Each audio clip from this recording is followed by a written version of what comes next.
Today, the very foundations of the international legal order, strategic stability, and the UN-centric system of global politics are being put to the test. It will be impossible to resolve the conflicts that are multiplying without getting to their root causes and restoring faith in our ability to join forces for the common good and justice for all. Let us be frank. Not all states represented in this room recognize the key principle of the UN Charter, the sovereign equality of all states. The United States has long, through the words of its presidents, declared its own exceptionalism. This also applies to Washington's attitude towards its allies, from whom it demands unquestioning obedience, even to the detriment of their national interests. Rule America. That is the essence of the notorious rule-based order, which is a direct threat to multilateralism and international law. The most important components of international law, the UN Charter and the decisions of our Council, are interpreted by the collective West in a perverse and selective manner, depending on what instructions are handed down from the White House. And many Security Council resolutions are outright ignored. These include Resolution 2202, which endorsed the Minsk agreements on Ukraine, and Resolution 1031, which endorsed the Dayton Agreement on peace in Bosnia and Herzegovina on the basis of the principle of equal rights for the three constituent peoples and two entities. The sabotage of resolutions on the Middle East can be discussed endlessly. It suffices to mention Anthony Blinken's statement in an interview with CNN in February 2021 in response to a question about what he thinks about the decision of the previous U.S. administration to recognize the Syrian Golan Heights as belonging to Israel. And I will refresh your memory for those of you who may have forgotten. In response to that question, the Secretary of State said, leaving aside the question of legality, from a practical standpoint, the Golan Heights are very important to Israel's security, end of quote. And this, in spite of the fact that UN Security Council Resolution 497, which remains in force and which we are all very familiar with, qualifies Israel's annexation of the Golan Heights as illegal. However, according to those very rules, we should, to quote Anthony Blinken, leave aside the question of legality. And of course, everyone remembers the statement of U.S. Permanent Representative regarding the fact that Resolution 2728 of March 25th, demanding an immediate ceasefire in the Gaza Strip, is not legally binding. In other words, these American rules are more important than Article 25 of the UN Charter. In the last century, George Orwell, in his story Animal Farm, already presaged the essence of this rule-based order. I quote, all animals are equal, but some are more equal than others, end of quote. If you fulfill and obey the will of the hegemon, you're permitted to do anything you wish, but if you dare defend your national interests, you will be declared a pariah and sanctioned. Washington's hegemonic policy has not changed for decades. Every Euro-Atlantic security arrangement, without exception, has been based on ensuring U.S. dominance. This has included the subjugation of Europe and the containment of Russia. The main role in this was assigned to NATO, which eventually subjugated the European Union, which was presumably created for Europeans, and shamelessly privatized OSCE institutions in flagrant violation of the Helsinki Final Act. The reckless expansion of NATO, despite repeated warnings from Moscow over many years, also provoked the Ukrainian crisis, starting with the coup d'etat organized by Washington in February 2014 in order to establish full control over Ukraine with a view to preparing an offensive against Russia with the help of the neo-Nazi regime brought to power.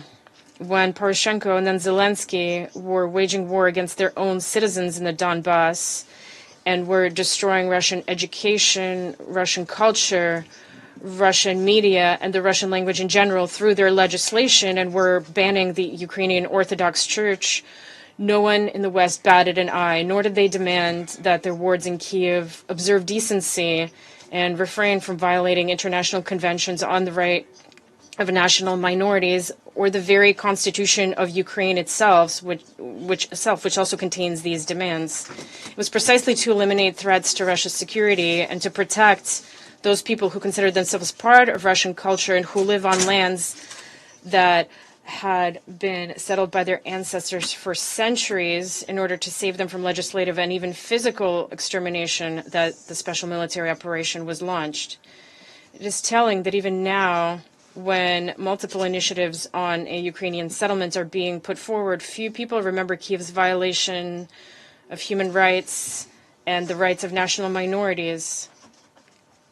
None of these initiatives include these aspects. Only recently did EU documents on the beginning of negotiations regarding Ukraine's accession formulate a demand to this end, mainly due to Hungary's principled position.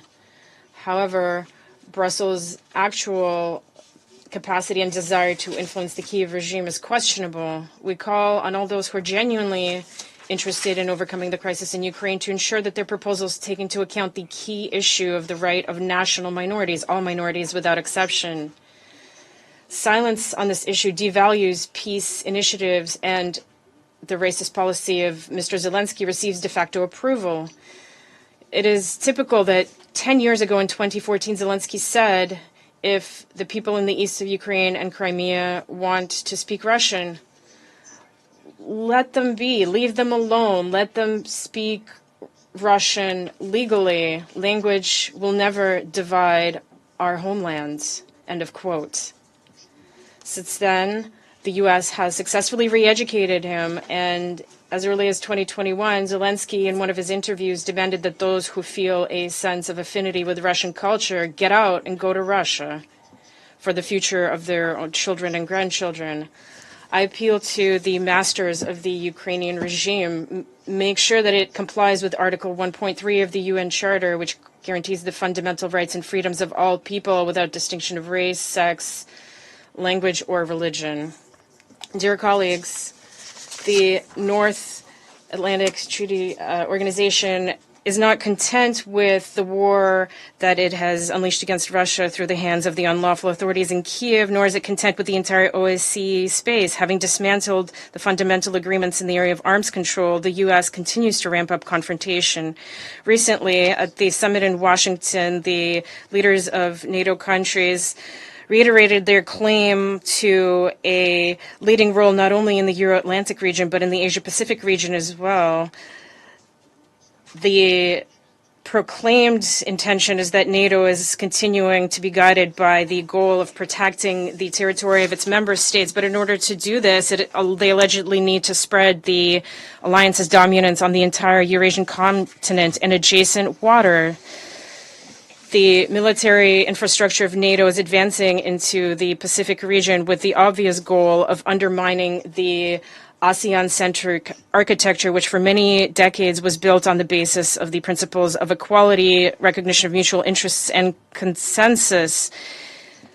To replace the inclusive mechanisms around ASEAN, the U.S. and its allies are building closed confrontational blocs such as AUKUS and other quartets and trios. Recently, the deputy head of Pentagon, Mr. Hicks, stated that the U.S. and their allies must prepare for protracted wars, and not only in Europe.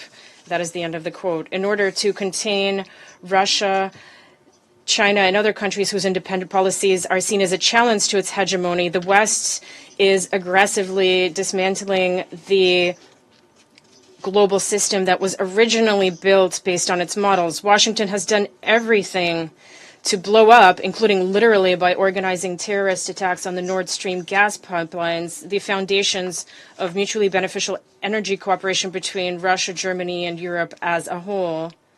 At the time, Berlin remained silent, but today we see another embarrassing period for Germany, whose leadership has unquestioningly complied with the U.S. in order to place U.S. medium-range missiles on its territory. Olaf Scholz said very ingeniously that the U.S. has decided to place high-precision offensive weapons systems in Germany, and this is a good decision. And amidst all this, Mr. Kirby spoke, the expert on media, spoke on behalf of the U.S. president to say, we're not seeking to unleash a third world war. This would have horrific consequences for the European continent. a Freudian slip, as they say. Washington is convinced that if a new global war were to take place, it would be their European allies and not the U.S. who would suffer. If that's the analysis on which Biden's strategy and Biden's administration strategy is based, this is a very dangerous illusion, and Europeans must become aware of the suicidal role that has been assigned to us. Americans are holding the entire West at gunpoint and expanding their trade and economic war with those they see as undesirable, having unleashed an unprecedented campaign of unilateral coercive measures that are hitting Europe first and are leading to a fragmentation of the world economy. The countries of the global South, Asia, Africa, and Latin America are suffering from the neocolonial practices of the West. Illegal sanctions, multiple protection measures, restrictions on access to leading technologies are counter to true multilateralism and create serious obstacles to achieving the 2030 agenda. Where are all those attributes of the free market, where the United States and its allies that they taught everyone to follow? Market economy, fair competition, inviolability of private property, presumption of innocence, free movement of people, goods, and capital, all of that has been jettisoned. Geopolitics has buried the once sacred laws of the market for the West. Recently, we heard public demands from the officials of the United States, the European Union, aimed at China to reduce excess production in high-tech sectors because the West has started losing its long advantages in that area. Today, instead of market principles, we have the same rules. Colleagues, the actions of the United States and their allies are impeding international cooperation and the building of a more just world. They're taking entire countries and regions as hostages, are not allowing peoples to fulfill their sovereign rights enshrined in the UN Charter, and distracting from the necessary joint efforts to regulate conflicts in the Middle East, Africa, and other regions, and reducing global inequality, eliminating terrorism, drug trafficking, and famine, and other problems. Of course, I believe that it's with good faith it's possible to resolve these matters. In order to stop development following a negative scenario, we want to discuss steps in order to restore trust and stabilize the international situation. First of all, we need to deal with the root causes of the crisis that have unfolded in Europe. Conditions for establishing a stable peace in Ukraine have been set out by President Putin. I won't repeat them. The political, diplomatic solution must be accompanied by concrete steps to eliminate threats to the Russian Federation coming from the Western Euro-Atlantic direction.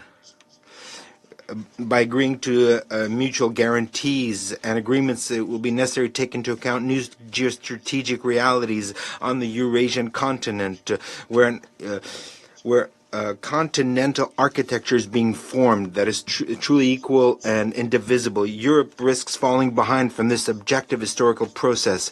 We are ready to seek a balance of interests. Secondly, restoring regional and global balance of forces must be accompanied by active efforts to eliminate injustice in the global economy. In a multipolar world, there should not be any monopolists or in monetary regulation, trade, or technologies. The overwhelming majority of members of the international community share this view. It's very important to reform as soon as possible the Bretton Woods institutions and the WTO. Their activities should reflect the true weight of non-Western centers of development and growth. Thirdly, significant and qualitative changes must take place in other institutions of global governance if we want them to work for the benefit of all. First of all, this applies to our organization, which up to now, in spite of everything, continues to be the embodiment of multilateralism. It has a unique universal legitimacy and recognize broad range of authority. An important step to restoring the effectiveness of the UN would be a confirmation by all its members of their commitment to the principles of the UN Charter, not selectively, but in their fullness and interdependence. About which form this kind of reconfirmation could take place, we could think together. An important work is being done by the group of friends in defense of the UN Charter, established at the initiative of Venezuela. We invite all countries that still believe in the rule of international law to join this work. A key aspect of reforms of the UN must be changing the makeup of the Security Council, although this by itself will not lead to productive work unless there is a basic agreement on the methods of work among its permanent members.